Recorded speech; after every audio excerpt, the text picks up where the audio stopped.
Hello बच्चों, आज की क्लास में हम डिस्कस कर रहे हैं हमारी वर्कशीट नंबर 17 और टॉपिक है इंट्रोडक्शन ऑफ अरिथमेटिक प्रोग्रेशन यानी एपी। एपी के नाम से हमसे ज़्यादा जानते हैं, है ना। तो अब एपी पे डिस्कस करने से पहले हम देखते हैं हमें यहाँ पर क्या दिया गया है। यहाँ हमें दिया है कंप्लीट द पैटर्न्स। पैटर्न्स को कंप्लीट करना है। पैटर्न्स कंप्लीट करना तो बचपन से सीखते आ रहे हैं हम। चलिए करते हैं कंप्लीट। 1 2 3 4 1 2 3 4 नेक्स्ट क्या आ जाएगा 5 6 7 8। ये तो बहुत इजी है। नेक्स्ट देखते हैं बी में क्या दिया है 100 80 60। तो अब क्या आएगा 100 में से 20 माइनस किया 80 20 माइनस किया 60 20 माइनस किया 40 देन 20 देन 0। अब बताओ अब क्या आएगा अब -20। ठीक है। अब सी को देखते हैं 6 6 6 6 सारी 6 हैं।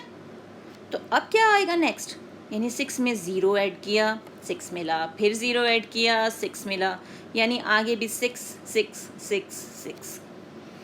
तो ये तो हो गए हमारे पैटर्न कंप्लीट। अब ये एरो हमें कहाँ ले जा रहा है, ये एरो हमें ले जा रहा है इस टेबल पे। ओके, क्या दिया है टेबल में, write down your observations in these patterns in the given table.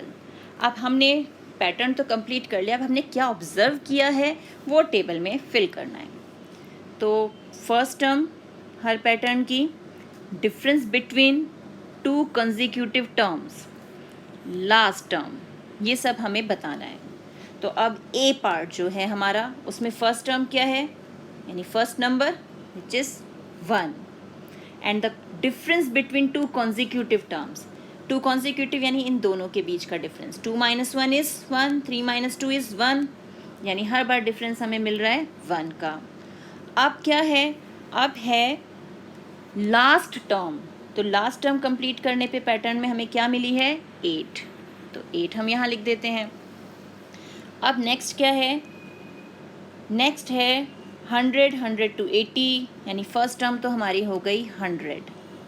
Common difference 20 हर बार हम माइनस कर रहे हैं, तो कॉमन डिफरेंस जो है यानी डिफरेंस जो है वो 20 का है, लेकिन हम हर बार उसे माइनस कर रहे हैं, तो -20 हमारा डिफरेंस आ गया।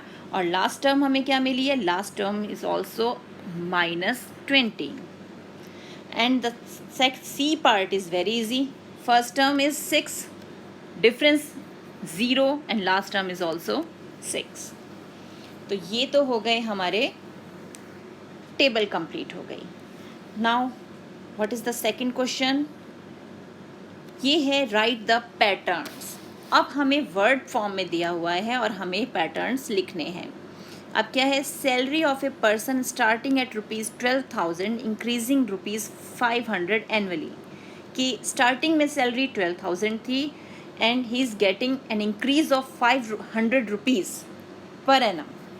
तो फर्स्ट सैलरी तो उसकी हो गई 12,000, देन 500 और मिले तो हो गया 12,500, फिर 500 तो कितना हो जाएगा 13,000, देन अगेन 500 यानी 13,500 और फिर लास्ट में मिला उसे 14,000। तो पैटर्न कंप्लीट हो गया, बड़ा इजी था। Now this B part is withdrawing an amount of ₹200 monthly from a bank having ₹500 balance at starting। Bank account में 5,000 रुपीज़ हैं हमारे और हम हर मंथ ₹200 विड्रॉ कर रहे हैं। विड्रॉ करने का मतलब क्या है, हम निकाल रहे हैं। इट मीन्स हम अकाउंट को जो बैलेंस है उसे कम कर रहे हैं। तो इनिशियल अमाउंट तो है हमारा 5,000, 200 रुपीज़ हमने निकाल लिए तो बन गया 4,800। नेक्स्ट बताइए, फिर 200 निकाल लिए तो 4,600। गुड। नेक्स्ट 4,000, जल्दी 400, शाबाश। और लास्ट वन इज़ 4,200। तो ये हमने पैटर्न्स कंप्लीट कर दिए। अब ये जो हमने पूरे पैटर्न्स कंप्लीट किए हैं, यहाँ भी, यहाँ और ये वर्ड प्रॉब्लम्स के, आपने एक चीज़ कॉमन देखी इसमें, कि हमारे पैटर्न्स में एक कॉमन हमें डिफरेंस दिख रहा है, जिसे हम ऐड कर रहे हैं तो हमें हर बार नेक्स्ट टर्म मिलती जा रही है। जैसे यहाँ हमने +1 किया, यहाँ हम -20 कर रहे हैं और हमें नेक्स्ट टर्म मिल रही है। सिमिलरली यहाँ पे हमने 500 ऐड किया और यहाँ हमने 200 रुपीज़ सब्ट्रैक्ट करते चले गए। तो एक कॉमन चीज़ है, एक कॉमन डिफरेंस है जो हम हर टर्म में, फर्स्ट टर्म में ऐड करते हैं तो हमें सेकंड मिल जाती है, सेकंड में ऐड करते हैं तो थर्ड मिल जाती है। This is our arithmetic progression, कि एक अरिथमेटिक वे में हमारा पैटर्न कैसे प्रोग्रेस कर रहा है। देख रहे हैं, अरिथमेटिक प्रोग्रेशन, वो प्रोग्रेस कर रहा है, आगे बढ़ रहा है। तो अब देखते हैं अरिथमेटिक प्रोग्रेशन में और क्या है हमारे पास। तो यहाँ हमें दी हुई है अरिथमेटिक प्रोग्रेशन की डेफिनेशन। तो देखते हैं डेफिनेशन क्या है। An arithmetic progression is a list of numbers in which each term is obtained by adding a fixed number to the preceding term except the first term। तो अब arithmetic progression जो है एक लिस्ट ऑफ नंबर्स हैं, हम पूरी list बना रहे हैं ना पैटर्न्स में, जहाँ हमें अगला नंबर पहले नंबर में कुछ फिक्स्ड नंबर ऐड करने पर मिलता है, except the first term. First term नहीं मिल रही किसी चीज़ को ऐड करके, फर्स्ट टर्म तो हमें इनिशियली दी गई होगी, फर्स्ट टर्म तो हमें पता होना चाहिए। जैसे 1 हमें पता है, अब इसमें हम 3 ऐड करेंगे तो 4 मिलेगा, फिर 3 ऐड करेंगे तो 7 मिलेगा और हम इसे कंटिन्यू कर सकते हैं। तो ये फर्स्ट टर्म तो हमें पता होनी चाहिए, तभी हम आगे की टर्म्स निकाल सकते हैं। तो each term is obtained by adding a fixed number to the preceding term except the first term। तो फर्स्ट टर्म तो हमारे पास होगी ही। अब general form of an AP is A, यानी फर्स्ट टर्म जो होगी उसकी पहले नंबर पे जो नंबर होगा वो A1 होगा, A + D यानी हमारा A2 सेकेंड नंबर पे जो है, A3 हो गया A + 2D, A4 हो गया हमारा A + 3D और सो ऑन। लास्ट में अगर हमें AN चाहिए तो वो हो जाएगा A + n-1D। तो अब यहाँ पर आप एक चीज़ ध्यान से देखो कि फर्स्ट टर्म तो हमारी A1 जो है दैट इज़ A, A2 में हमें क्या मिला A + D, A3 मिल रहा है A + 2D। तो आप हर बार देखो यहाँ पे जो नंबर है D उससे एक कम है। अब यहाँ 1 - 1 करेंगे तो यानी 0D है, यहाँ 2 - 1 किया तो सिंगल D है, 3 - 1 किया तो 2D है। तो इसी तरह जब हम AN पे पहुँचेंगे तो क्या होगा, A प्लस इस नंबर में से यानी N में से हम 1 माइनस करेंगे तो हमें D मिलेगा। तो ये है हमारा जनरल फॉर्म। अब देखते हैं AP के पार्ट क्या क्या होते हैं। ये रहा हमारा AP में first term that is denoted by A, फिर अ फिक्स्ड नंबर जिसे हम ऐड करते हैं, it is called common difference, जो throughout the list of numbers remains the same. अब ये कॉमन डिफरेंस कैसे मिलता है हमें, AN - AN-1 यानी सेकेंड टर्म जो भी होगी उससे प्रीवियस टर्म को माइनस करेंगे, और प्लेस ऑफ द टर्म जिसे हम n कहते हैं that is nth term AN। अब प्लेस ऑफ द टर्म, इसको और सिंपली अगर समझाना चाहें, आप सभी स्टूडेंट्स हैं, सब क्लास में रहते हैं और सभी के रोल नंबर्स होंगे क्लास में, रोल नंबर्स होते हैं ना। तो रोल नंबर बताता है कि क्लास की लिस्ट में आपका प्लेस क्या है। तो N is your roll number और AN कि उस रोल नंबर पे कौन सा बच्चा है दैट इज़ योर नेम। तो सिमिलरली जब हम कोई लिस्ट बनाते हैं नंबर्स की, यानी अरिथमेटिक प्रोग्रेशन होता है, तो यहाँ पर A1 अगर हम इसी सिंपल 147 जो हमने ऊपर टेबल ली है, जो आगे हम कंटिन्यू कर सकते हैं, इसमें A1 इज़ 1 यानी 1 रोल नंबर पे A1 यानी 1 वैल्यू है, A2 सेकेंड रोल नंबर पे 4 है, A3 थर्ड रोल नंबर पे 7 है। तो ये इनके नेम है, इनकी वैल्यूज़ है। तो याद रहेगा N मीन्स प्लेस और AN मीन्स नेम या वैल्यू। ठीक है, अब आते हैं हम हमारे एग्जाम्पल पे। एग्जाम्पल में क्या है हमारे पास, write first 4 terms for the given first term and the common difference. अब हमें फर्स्ट टर्म दे दी गई है और कॉमन डिफरेंस दे दिया गया है और हमें एपी बनाना है खुद। तो हमें फॉर्मेट तो पता है, जनरल फॉर्म हमने ऊपर सीख ली है।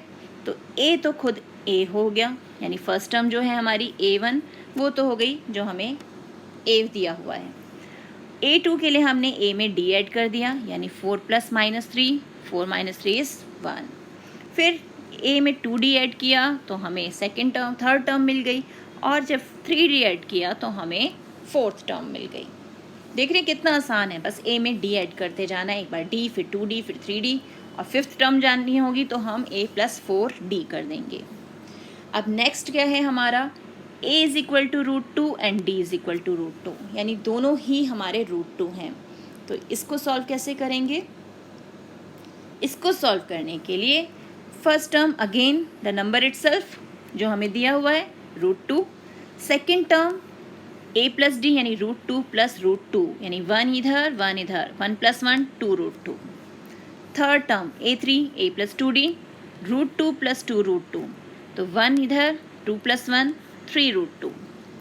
Fourth term similarly we get the 4 √2, और AP क्या बन गया, AP बन गया हमारा ये।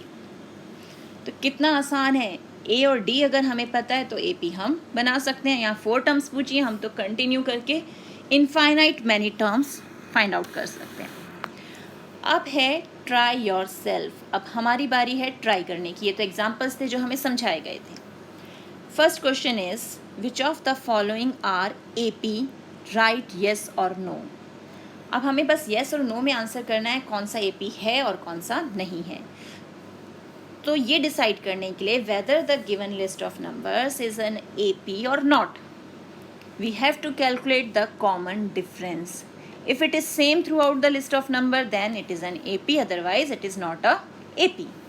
तो अब यहाँ हम देखते हैं 4 - 2, क्योंकि हम प्रीवियस टर्म माइनस करते हैं ना, तो यहाँ आया हमारे पास 4 - 2 is 2, 8 - 4 it is 4, 16 - 8 it is 8। तो कॉमन डिफरेंस जो है is it same, no it is not same, therefore it is not an AP। तो नो आंसर आ गया। Similarly, -4 - 0, answer is -4, -8 -4, यानी -8 तो ऑलरेडी है जो हमारी सेकेंड टर्म है, उसमें से हम प्रीवियस टर्म -4 को माइनस कर रहे हैं, दैट इज -8 + 4 वी गेट -4। तो अगेन वी हैव -4, तो common difference is same, therefore it is an AP। तो यस आ गया answer. Similarly, we can check it for this also. Okay. Second question is for the given AP, write the first term and the common difference. अब AP हमें बना के दे दिया गया है, यानी लिस्ट ऑफ नंबर्स हमें दे दिया है, हमें A बताना है एंड D बताना है। तो A is the first term, so simple, तो 34 is, and the D is second term minus previous term, 32 minus 34, and answer is -2, so D is -2. Similarly, -5 is the first term, that is A, and for D -1, and second term minus first term, -5, -1 + 5, that is 4. तो common difference is 4, है ना, बहुत simple. अब last question है write the first 4 terms of an AP। अब जैसे हमने example में 4 टर्म्स निकाली थी, सिमिलरली हमें ये क्वेश्चंस भी सॉल्व करने हैं। अब हमें A10 और D10 दिया हुआ है, कर सकते हैं। फर्स्ट टर्म तो A खुद हो गई यानी 10, A1 हो गया ये। A2 के लिए A + D यानी 10 + 10 20। थर्ड टर्म के लिए A + 2D, 10 + 2 × 10, आंसर मिलेगा 30, और A4 हो जाएगा A + 3D यानी 10 प्लस 3 इंटू 10 दैट इज़ 40। तो बहुत सिंपल है। इसी तरीके से हम ये क्वेश्चन कर सकते हैं और ये भी कर सकते हैं, है ना मज़ेदार। तो बेटा अब आपको ये सारे क्वेश्चन सॉल्व करने हैं। आई होप आपको एपी का कॉन्सेप्ट क्लियर हो गया होगा कि एन का मतलब क्या है और ए एन का क्या मतलब है, और हम कैसे एपी फॉर्म कर सकते हैं if we have first term and the common difference. तो मिलते हैं एक और वीडियो में, तब तक keep practising and enjoy maths.